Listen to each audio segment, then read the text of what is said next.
Bharat Ratna sir M ವಿಶ್ವೇಶ್ವರಯ್ಯನವರ ಜನ್ಮ ಶತಮಾನೋತ್ಸವದ ಪ್ರಯುಕ್ತ association of consulting civil engineers Bidar ಜಿಲ್ಲಾ ಘಟಕದ ವತಿಯಿಂದ ಇಂಜಿನಿಯರ್ಸ್ ಡೇ ಕಾರ್ಯಕ್ರಮವನ್ನು ಅದ್ದೂರಿಯಾಗಿ ಆಚರಿಸಲಾಯಿತು.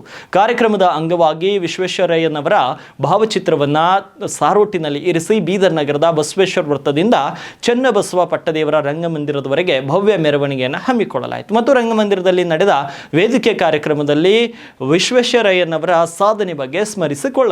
ನಂತರ ಮಾಧ್ಯಮಗಳೊಂದಿಗೆ ಮಾತನಾಡಿದ ಕರ್ನಾಟಕ ನೀರಾವರಿ ನಿಗಮದ ನಿವೃತ್ತ ವ್ಯವಸ್ಥಾಪಕ ನಿರ್ದೇಶಕ ಮಲ್ಲಿಕಾರ್ಜುನ್ ಗುಂಗೆ, ಅಭಿಯಂತರರ ಪಿತಾಮಹ ಸರ್ ಎಂ ವಿಶ್ವೇಶ್ವರಯ್ಯನವರು ಕಂಡ ಕನಸು ನನಸಾಗಬೇಕಂದ್ರೆ ಗ್ರಾಮಗಳಲ್ಲಿ ಕೈಗಾರಿಕೆಗಳು ಸ್ಥಾಪನೆ ಆಗಬೇಕು.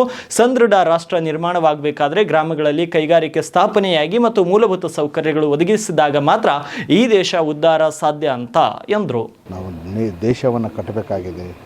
ನಮ್ಮ ದೇಶ ಹಳ್ಳಿಯಲ್ಲಿದೆ.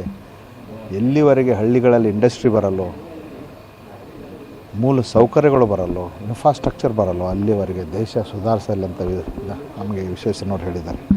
ಭಾಳ ಸಲ ಒತ್ತು ಕೊಟ್ಟಿದ್ದಾರೆ. ಬರೀ ನೇಷನ್ ಬಿಲ್ಡಿಂಗ್ ಅಂದರೆ ಎಮೋಷ್ನಲ್ ಬಿಲ್ಡಿಂಗ್ ಆಫ್ ಹಾರ್ಟ್ಸ್ ಅಷ್ಟೇ ಅಲ್ಲ, ದೇಶದಲ್ಲಿ ಜನರಿಗೆ ನಾಗರಿಕರಿಗೆ ಬೇಕಾದ ಸವಲತ್ತುಗಳನ್ನು, ಅದು ರೋಡ್ ಇರ್ಬೋದು, ನೀರಾವರಿ ಇರ್ಬೋದು, ಇಂಡಸ್ಟ್ರಿ ಇರ್ಬೋದು, ಟೆಕ್ಸ್ಟೈಲ್ ಇಂಡಸ್ಟ್ರಿ ಇರ್ಬೋದು, ಯಾವುದೇ ಒಂದು ಸವಲತ್ತುಗಳು, ಇನ್ಫ್ರಾಸ್ಟ್ರಕ್ಚರ್ಗಳು ಬೇಕಾಗ್ತದೆ. ಅದಕ್ಕೆಲ್ಲದಕ್ಕೂ ನಾವು ಇಂಜಿನಿಯರ್ಗಳು ಮುಂಚೂಣಿಯಲ್ಲಿದ್ದು ಈ ದೇಶವನ್ನು ಮುನ್ನಡೆಸಬೇಕಾಗಿದೆ. ಮಹಾತ್ಮ ಗಾಂಧಿಯವರು ಈ ದೇಶದ ಹೃದಯಗಳನ್ನು ಕಟ್ಟಿದ್ರು, ಎಮೋಷ್ನಲ್ ಇಂಟಿಗ್ರೇಷನ್ ಆಫ್ ಇಂಡಿಯಾ ಮಾಡಿದ್ರು. ವಿಶ್ವೇಶ್ವರಯ್ಯನವರು ಈ ದೇಶವನ್ನು ಇಂಜಿನಿಯರ್ಗಳಿಂದ ಕಟ್ಟಬೇಕು, ಸವಲತ್ತುಗಳನ್ನು ಕೊಡಬೇಕು, ರೈತರಿಗೆ ನೀರು ಕೊಡಬೇಕು, ಮೂಲಭೂತ ಸೌಕರ್ಯಗಳ ರೋಡು ವಸತಿಗಳನ್ನು ಕೊಡಬೇಕು. ಇಂಥ ಒಂದು ಇನ್ನೊಂದು ಎರಡನೇ ವಿಧದ ನೇಷನ್ ಬಿಲ್ಡಿಂಗ್ ಅಂತೀವಿ. This is called the nation building in terms of the facilities to the citizens. ಹಾಗೆ ನಮ್ಮ ದೇಶ ಬರೀ ಒಂದು ದೇಶ ಆಗಿ ಒಂದು ಬಾರ್ಡರ್ ಕ್ರಿಯೇಟ್ ಮಾಡಿದ್ರೆ ದೇಶ ಆಗೋದಿಲ್ಲ.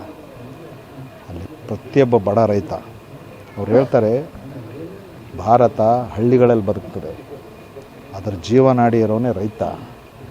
ಈ ರೈತನಿಗೋಸ್ಕರ ನೀರು ಕೊಡಿ. ಹಳ್ಳಿಗಳಲ್ಲಿ ನೀವು ಇಂಡಸ್ಟ್ರಿಗಳನ್ನು ತೊಗೊಂಡೋಗಿ, ಬರೀ ಬಾಂಬೆ ಅಂಥ ಸಿಟಿಗಳಲ್ಲಿ ಮಾತ್ರ ಅದನ್ನು ಕೇಂದ್ರೀಕೃತ ಮಾಡಬೇಡಿ. ಇಂಡಸ್ಟ್ರಿಯಲೈಸೇಷನ್ ಬಗ್ಗೆ ಭಾಳ ಅವರು ಒಲವು ತೋರಿಸಿದರು. ಐರನ್ ಆ್ಯಂಡ್ ಸ್ಟೀಲ್ ಏನಿವತ್ತು ಭದ್ರಾವತಿಯಲ್ಲಿದೆ. ಎರಡನೇದಾಗಿ ಎಜುಕೇಷನ್ ಬಗ್ಗೆ ಯೂನಿವರ್ಸಿಟಿಗಳನ್ನು ಮೈಸೂರು ಯೂನಿವರ್ಸಿಟಿ ಸ್ಥಾಪನೆ ಮಾಡಿದ್ರು. ಯಾಕಂದರೆ ಅವರಿಗೆ ಒಂಥರ ಪುಣೆ ಇಂಜಿನಿಯರಿಂಗ್ ಕಾಲೇಜಲ್ಲಿ ಓದಿದ್ರು ಕೂಡ ಈ ಬ್ರಿಟಿಷರ್ ಒಡನಾಟ ಜಾಸ್ತಿಯಾಗಿ ಅವ್ರ ಬಗ್ಗೆ ಅವ್ರದ್ದು ಒಳ್ಳೆತನ ಕಲ್ತ್ಕೊಂಡಿದ್ರು.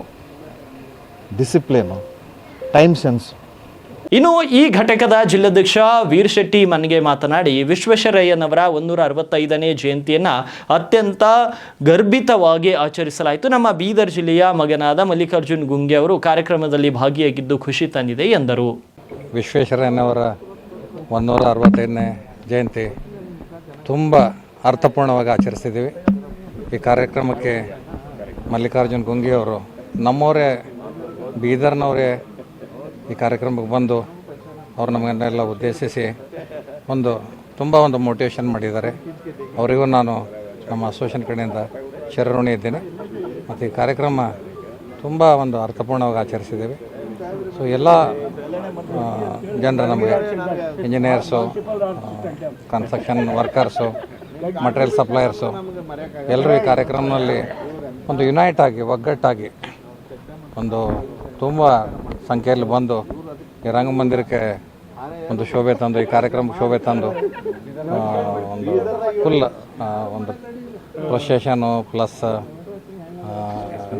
ವೇದಿಕೆ ಕಾರ್ಯಕ್ರಮ ತುಂಬ ಅರ್ಥಪೂರ್ಣವಾಗಿ, ಅಚ್ಚುಕಟ್ಟಾಗಿ, ಯಾವುದೇ ಹಿಂಗೆ ಇದು ಇಲ್ದಂಗೆ, ಡಿಸ್ಟರ್ಬೆನ್ಸ್ ಇಲ್ದಂಗೆ ಆಗಿದೆ. ಅದಕ್ಕೆ ಎಲ್ರಿಗೂ ನಾನು ಅಭಿನಂದಿಸ್ತೀನಿ. ಧನ್ಯವಾದಗಳು.